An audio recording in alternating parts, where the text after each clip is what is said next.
Man, romance snobs miss out on so much art.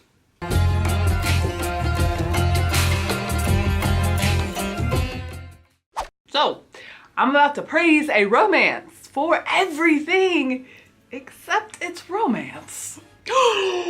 I know, but Suleikha is a word goddess, so woman gets a pass. Side note, I did look up the pronunciation of her name, and if I just butchered that, I am so sorry and so stupid.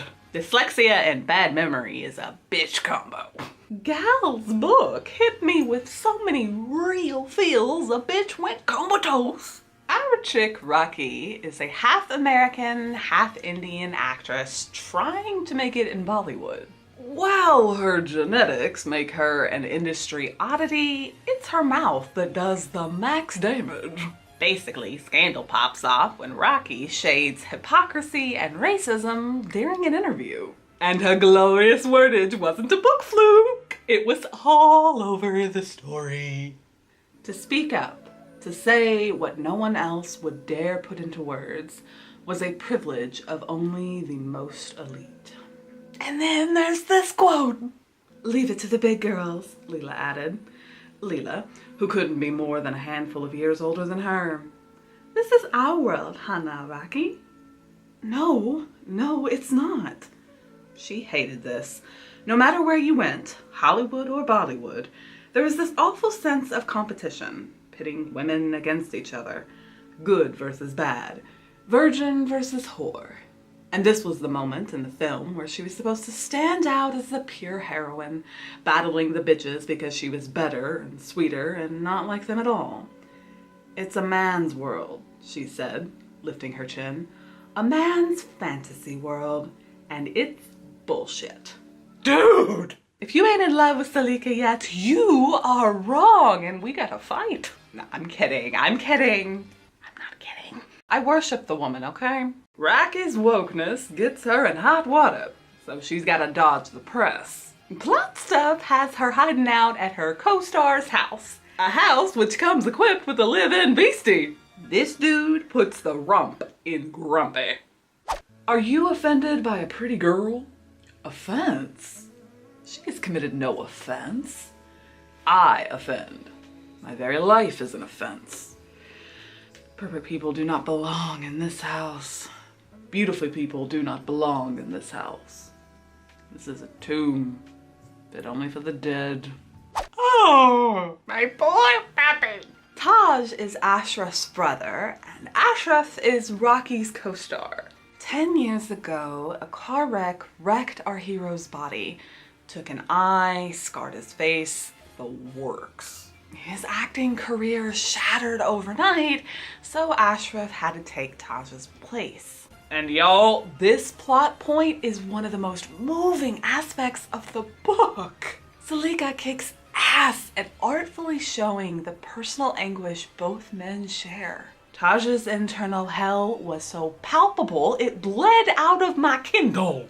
But alas, hero ain't the only one suffering. Tragically, his brother's unexpected acting career put him in the path of a sexual predator. Taj's wreck damages his body, while that same accident eventually damages his brother's mind. Miss Snyder came for my entire soul with that ouch. First, there was this. 10 years since his career had been declared dead, and the industry never failed to remind him that blood could still be squeezed from his dusty bones. Or this.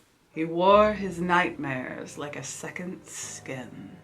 And this. Propriety did not exist when you screamed from pain.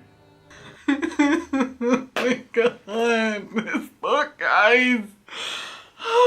Fuck romance haters. That shit was poetry. So do you see now why I am so book shook? And yes, these wow feels are over a romance that had a weak romance. But I ain't even mad about it. Some readers complain that Ashraf overtakes Taj's and Rakhee's romance. And yes, but no. Let me explain. Yes, Bro's pain does overshadow the OTP, but I am so glad he wasn't edited out. Ashraf's emotionally poignant journey had a vital impact on Taj. The hero's bro wasn't just a plot necessity, his story was one that needed telling. And Suleikha made word gold that delivered gospel on a silver platter. The entire industry thought him no better than a whore, earning 12 pictures on his back, on his knees, in every conceivable position, and they'd reveled in it. The chance to condemn a man for what they relished condemning women for. It was never the person in power to blame, always the person trapped beneath him, always the person who should have walked away. No words that I could say would do those words justice. See why I don't want Ashraf's pain cut from this book? See? It was vital. It was important. I just wish that more OTP scenes had been written in between his scenes. My only problem with Bat B is that I didn't connect with Taj's and Rakhee's romance. That's partly because their connection felt told, not shown, and partly because of pacing. Pacing was an issue. To me, our OTP felt feels for each other without even knowing each other. Their interactions are either fighting or fucking or both. But don't get me wrong, cause damn, Suleikha does both so good. Your mouth is too bold, and yours is too dirty. No wonder they fit together so well. Sassy women give me oxygen. This couple got chemistry. They just jump from strangers to the L word with no transition. Yeah. However, there's tons of sexy staring and mutual horny pants. While the vanilla sex is mostly skimmed over, you 100% feel this couple's passion. And by feel, I mean read. His lips demanded, his tongue took. He stole her words, her breath, her promises, and converted them into lust. Can a bitch live, please? I might not have bought the love transition, but that's a plotting issue, not a writing one. After our couple do the do with their hearts and their genitals, I dawdled. Like when Rakhee rests her hand on Taj's foot. The dude wiggled his toes to stroke her palm. That wasn't supposed to be adorable and hot, but it was adorable and hot. I mean, and then a scarf got used for non-scarf related activities. Sure, it skimped on the nitty-gritty details, but it happened, and I was happy. I might bemoan the romantic pacing, sure, but the writing of this book was a goddamn dream. Sometimes characters would just, smack me with a frying pan. What are you doing here? I live here. No, you stay here. You live with that girl. In her laughter, in her sadness, in her shadow and light. Oh, Suleikha is a deity worthy of tithing. Tithing. Sucks making videos when you have a lisp and your teeth are jacked up and dyslexia hates you. This imperfect book had such a perfect message. There was mental health representation with both brothers. There was Don't Be a Dick 101 disabled etiquette. There was even quality LGBTQIA+ representation. Yes! Miss Snyder wrote a background May-December male-male romance between Ashraf and somebody else in the book. I'm not gonna tell you who, because it was emo-tastic and I loved it. You need to read it. More importantly, I need Suleikha to write their romance because I need to give the woman my entire bank account. So yeah, I had issues with the romantic journey of the OTP, but that's the only thing I have to complain about because the story wrecked me up good. Trust a bitch. Y'all's brains need it.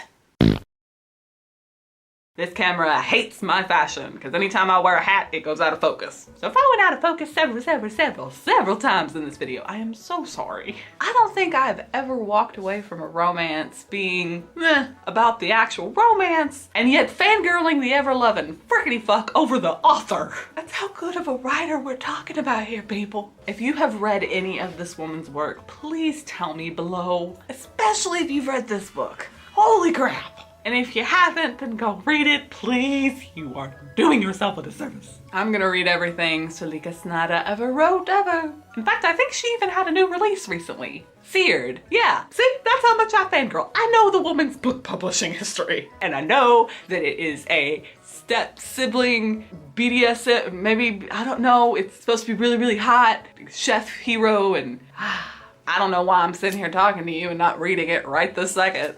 You have boogers in my nose? Be dead skin. Be dead skin. Ah, yes. The things I get excited about.